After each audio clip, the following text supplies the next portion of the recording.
O que faz um bom azeite? Sabe como escolher? Venha descobrir e explorar este produto tão importante da nossa gastronomia na Escola do Gosto. Dia 25 de novembro no Porto, venha provar e aprender com Ana Carrilho, Edgardo Pacheco e o chefe André Cabrita. Os lugares são limitados. Inscreva-se já em público.pt. Assinar o Público com 10% de desconto é fácil. Vá a público.pt/assinaturas e introduza o código POD10. POD 10. Este é o Poder Público, pela secção de política do Público. Sónia Sapage, São José Almeida, Marta Moitinho Oliveira. Eu sou Helena Pereira. Esta é a série diária do podcast Poder Público dedicada às autárquicas. Nesta reta final, temos hoje em cima da mesa a sondagem do Porto. Amanhã será de Lisboa.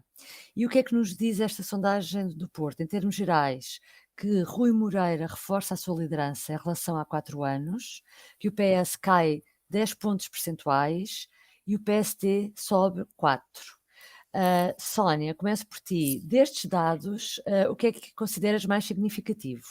eu tenho de começar por dizer que o que alguém que vive em Lisboa considera significativo é muito diferente do que acham um portuense. E eu digo isto porque às vezes tenho conversas com leitores na sequência de coisas que escrevo, ou de artigos de opinião, e os do Porto já me têm dado feedback sobre as coisas que se passam lá.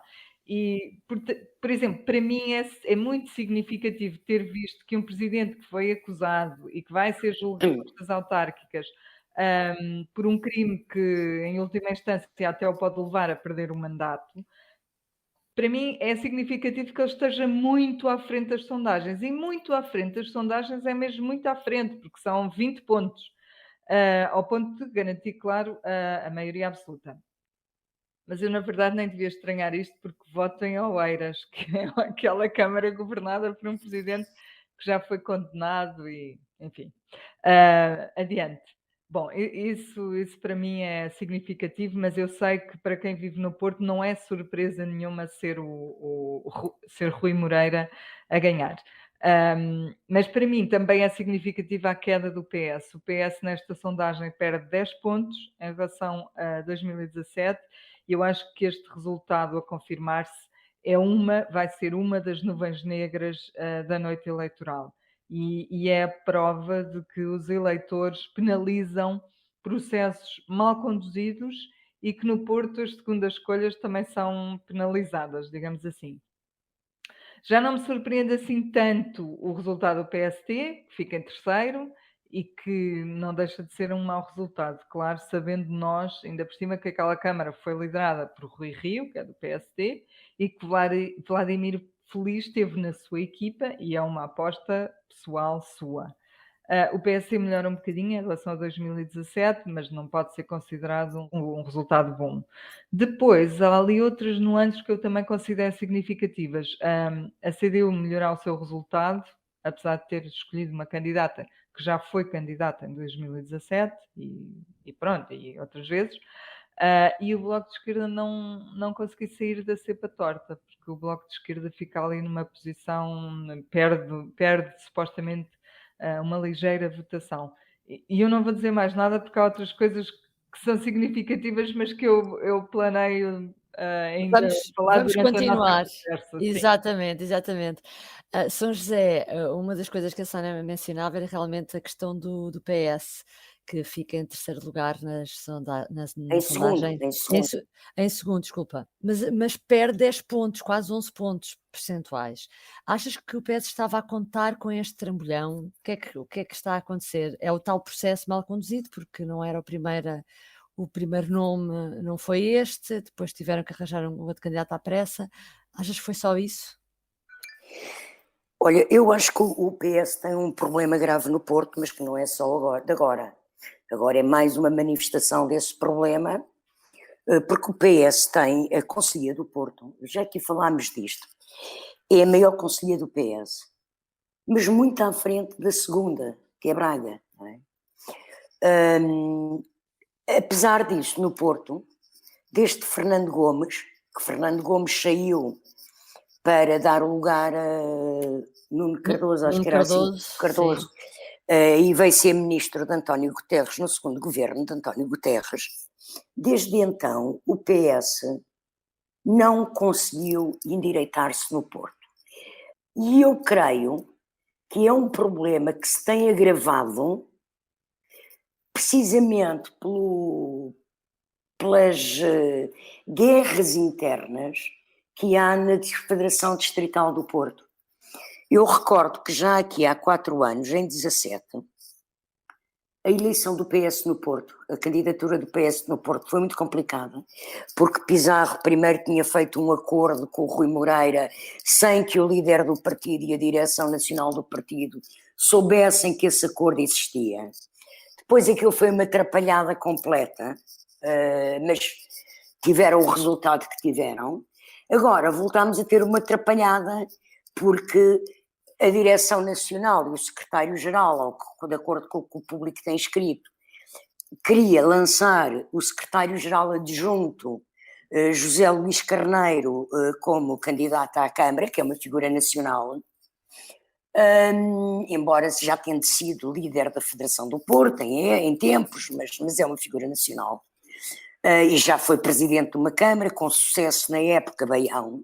E depois andámos naquela dança das cadeiras, que é Manuel Pizarro, presidente da Federação, a querer impor a sua vontade, a não querer que se fosse Carneiro, porque fazem parte de lógicas e de tendências diferentes dentro da distrital do Porto, e acabou por sobrar para o deputado Tiago Barbosa Ribeiro, que de facto é deputado, mas não é uma figura nacional, não tem uma dimensão nacional, nem no PS, nem na cidade do Porto, ainda ele é bastante novo, e eu penso que isto tudo desgasta a simpatia e corrói a simpatia que o eleitorado do PS no Porto tem em relação ao PS nas autárquicas, porque depois nós vamos comparar com legislativas e o PS tem boas votações no Porto.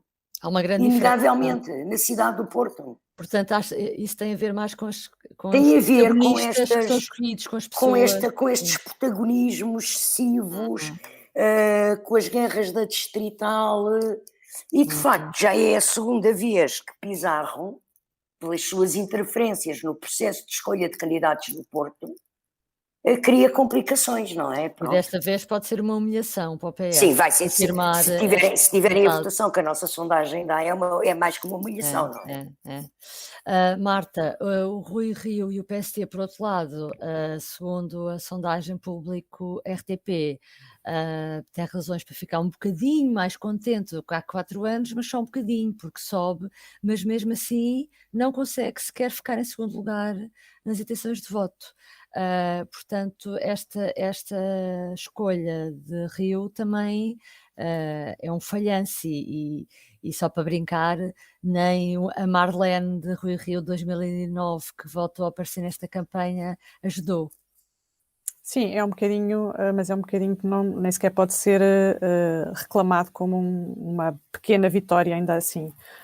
Porque o que, na verdade, independentemente dos processos dentro do PS e do PSD poderem ter diferenças próprias das dinâmicas internas dos partidos, o resultado final é quase o mesmo.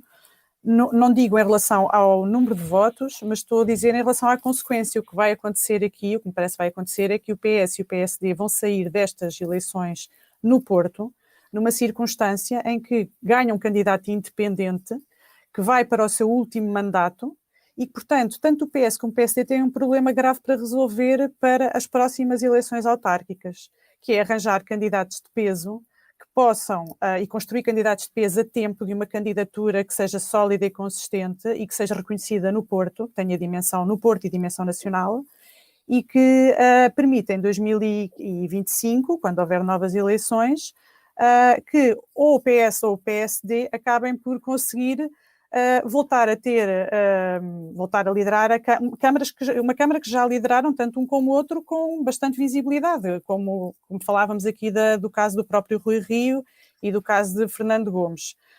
O resultado final para os dois acaba por ser relativamente semelhante. E, portanto, acho que o problema agora fica muito exposto e há 4 anos para conquistar, para tentar construir uma solução com solidez.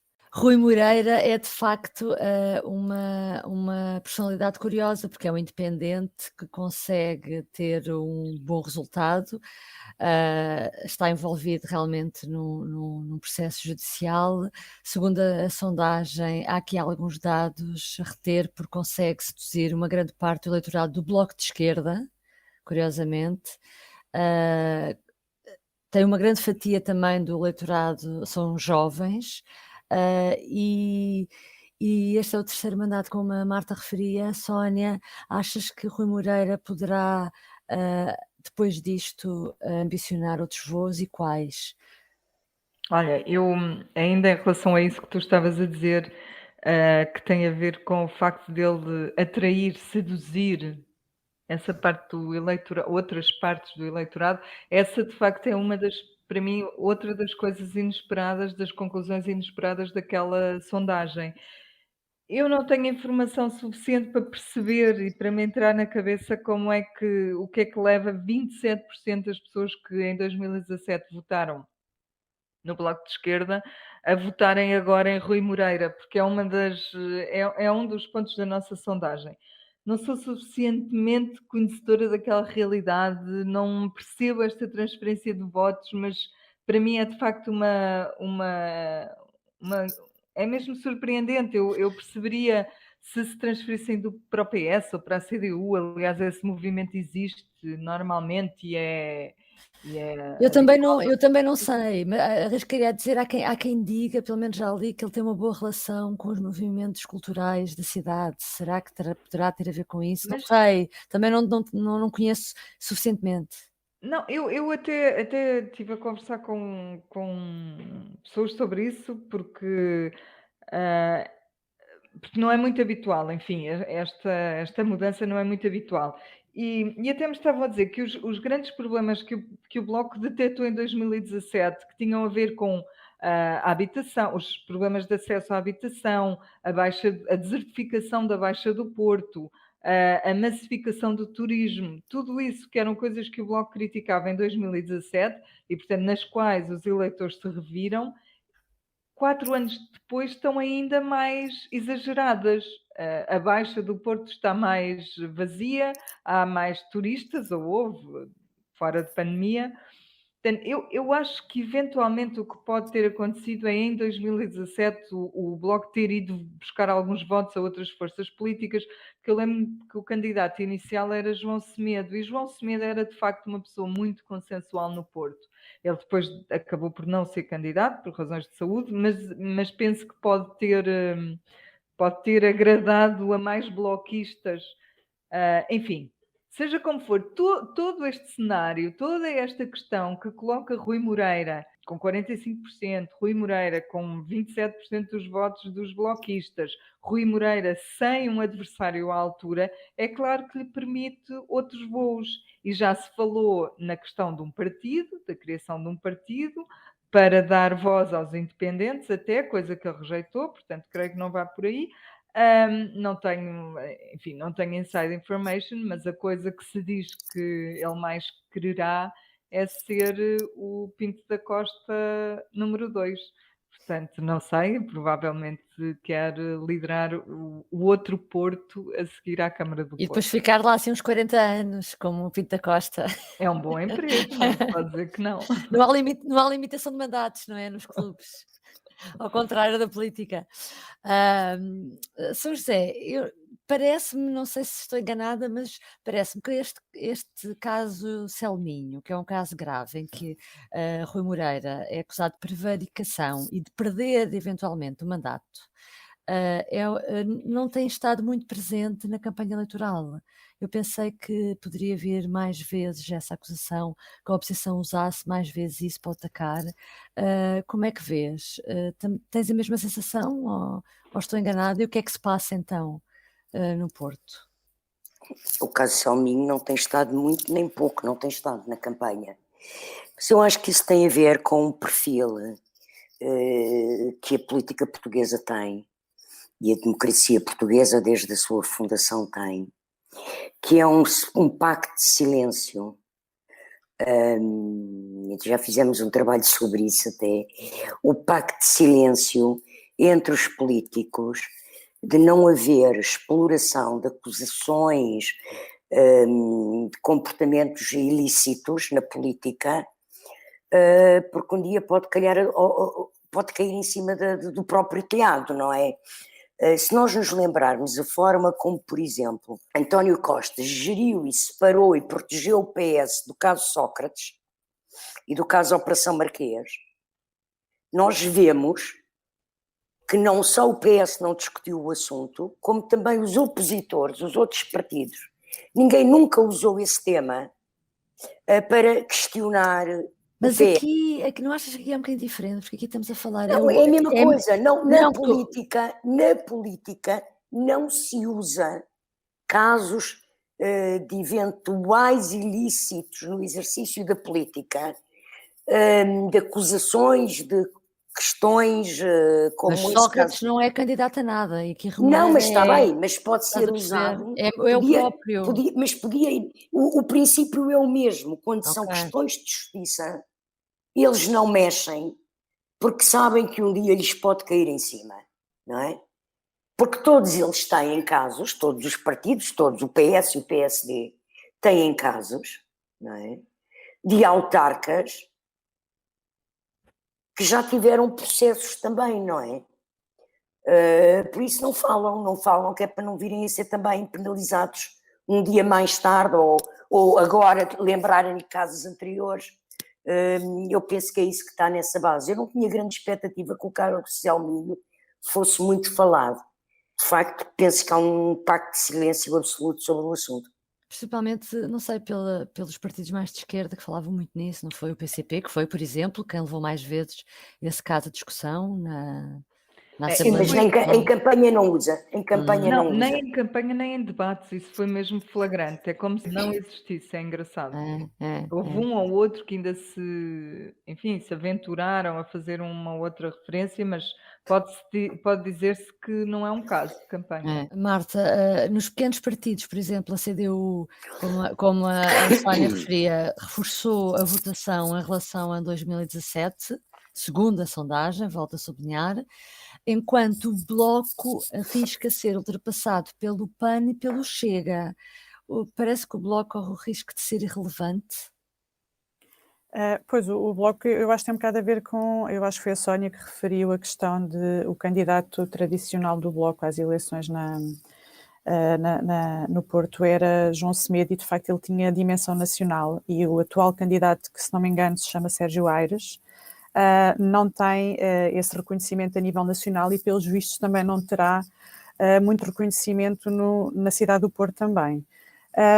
De facto, é um dos dados mais curiosos da sondagem, esta transferência de votos do Bloco de Esquerda para o candidato independente Rui Moreira, que são 27% segundo os resultados que foram apurados. E isto ao mesmo tempo também é curioso porque Catarina Martins, apesar de não existir uma grande pressão em relação ao Bloco de Esquerda no que toca a resultados eleitorais nas autárquicas, e de o principal foco ser na Câmara de Lisboa, tentando perceber se o Bloco consegue ou não ter, como tem agora, um vereador com pluro atribuído e que permitiu a Fernando Medina governar com mais estabilidade, que ele não tinha conseguido. Não havia uma grande expectativa em relação ao Porto, mas Catarina Martins começou e acaba a campanha no Porto, o que acaba por ser aqui um bocadinho até difícil depois de explicar como é que, começando e acabando no Porto, fazendo esta aposta, se o resultado for este, é um bocado estranho. Eu queria só chamar a atenção para uma coisa relativamente à sondagem que não tem tanto a ver com o Bloco de Esquerda, mas que tem a ver com a percepção que as pessoas no Porto têm sobre a dinâmica de vitória de Rui Moreira, que é aquela percentagem que já ontem eu falei sobre Coimbra, que é aquela questão de, independentemente de quem vota, quem é que acha que vai ganhar. Quem é que acha? E são 69% das pessoas que responderam à sondagem consideram que é Rui Moreira. Portanto, isto mostra muito a dinâmica de vitória que o candidato tem. Que é muito forte. Que é muito forte neste caso, é muito forte mesmo. E pronto, e isso diz um bocado tudo sobre os resultados que entretanto apareceram. Bom, terminamos aqui hoje o nosso podcast mesmo dedicado às autárquicas no Porto. Amanhã vamos analisar a sondagem de Lisboa, que será divulgada mais logo à noite, e amanhã cá estaremos para analisar ao detalhe esses resultados. Continua a acompanhar-nos. Até amanhã. Adeus. Até amanhã. O público fica no ouvido. O que se bebe em dia de festa pode-se beber no dia a dia? E que ligações gastronómicas se podem fazer com o que temos no copo? Aprenda e prove com a Escola do Gosto, a Academia de Literacia Alimentar do Público. Aulas únicas com especialistas. Entre como amador e saia um pouco mais conhecedor. Não perca a próxima aula, a 18 de novembro, no Porto. Os lugares são limitados. Inscreva-se já em público.pt.